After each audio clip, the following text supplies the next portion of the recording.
Say, I don't know who made this or where it's from, but that's a pretty good cup of steaming mucky Joe, if I do say so myself.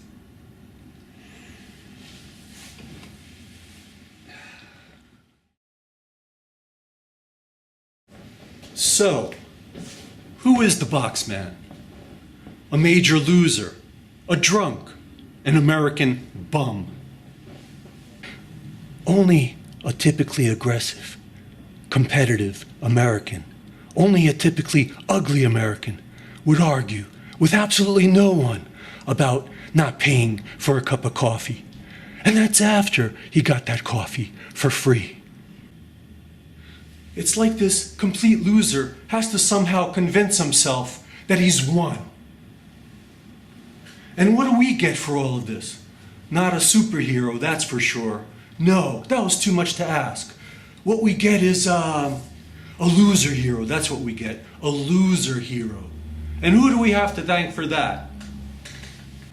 Meanwhile, the socio-political dynamic enjoyed by the master comixians over the slave doors back on the planet Comics has been overturned with their arrival here on Earth.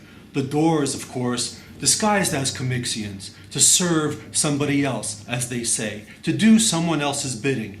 But who that someone else is, we're not told.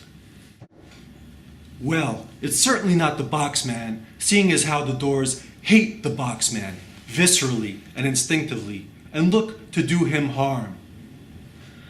The Comixians, on the other hand, look to somehow help this Boxman, but appear to do little more than make his miserable, pathetic existence running around on the outskirts of Kiev even worse, turning his isolated little world upside down. It makes you wonder what this Boxman has to do with any of this. And what's his obsession with Shakespeare, Macbeth, and the lines, "Light thickens, and the crow makes wing to the rooky wood. Good things of day begin to droop and drowse, whilst night's black agents to their praise do rouse."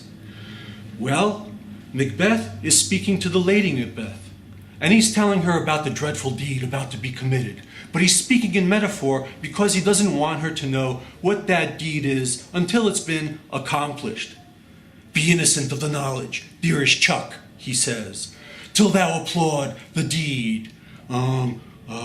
Come, sealing night, scarf up the tender eye of pitiful day, and with thy bloody and invisible hand cancel and tear to pieces that great bond which keeps me pale."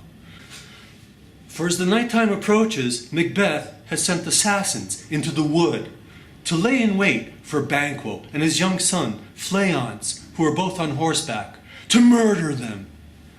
And that's because at the start of the play, the witches that met Macbeth and Banquo tell them that Macbeth would be king.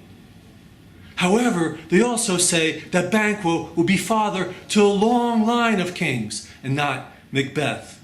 Therefore, in the relevant passage, the Night's Black agents are the assassins, while Banquo and his son Fleance are the praise to which they rouse. Likewise, the crow that makes wing to the rooky wood is also Banquo, flying into the waiting arms of his assassins. And yet this Boxman keeps referring to Macbeth as the crow. Why? Out of everything about all this, this is the thing that gets me the most. It bugs me. Although, come to think of it, Banquo rides into the wood with his son, Fleance, but Shakespeare wrote crow and not crows. So maybe, behold the man reflected in his deed. Relax. No need to rack your brains, Shakies. That last line wasn't the Bard's, it was mine. I hope he doesn't mind the improvement. But what is a show? A story told in moving images without a little artful misdirection or even misinterpretation to get you to believe that which isn't. Oh, and who am I? Saint Stephan. My name is Saint Stephan. Thou marvelest at my words, but hold thee still. Things bad begun make strong themselves by ill. So prithee, go with me.